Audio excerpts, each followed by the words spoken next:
History. History is defined by different ages, unique eras, and distinct generations. From the pyramids to Napoleon to World War LXIX, every aspect of history bears little resemblance to the one that came before it. But for as massive and organized as history has become, there have occurred many cracks in the timeline. People and events you wouldn't initially guess would happen at the same time actually did. Many examples of this odd phenomenon have been catalogued by the kind folks over at r Barbara Walters for scale. The subreddit was named after retired television personality Barbara Walters, as she was born in the same year as both Anne Frank and Martin Luther King Jr. Though you may think that these three historical figures occupied very different times, they would have all gone on to live to the ripe old age of 92.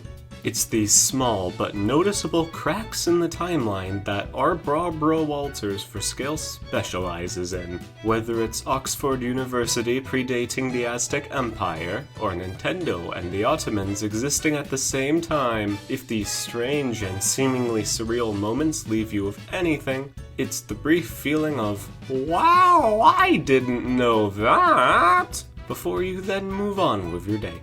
But as funny as it is to point and say, Hitler could have seen Big Chungus, why would it be funny? Why would we point? And why do we find these timeline comparisons just so interesting? Perhaps it's because we associate certain parts of history with, well, certain parts of history. When we learn about history, we compartmentalize different sections of it into isolated, unique boxes. The Civil Rights box, the World War II box, the early TV box, even if they all actually happened around the same time.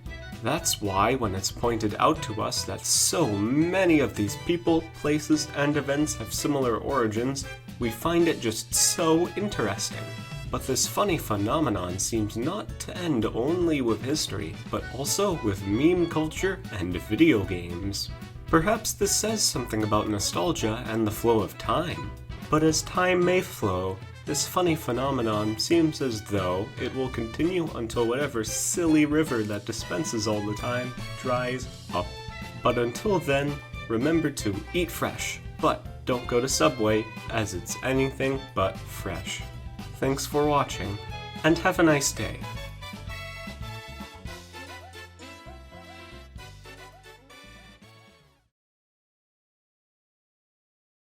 Fun fact, Barbara Walters was born just 1 year before Barbara Walters' first birthday. Coincidence? I think'n't.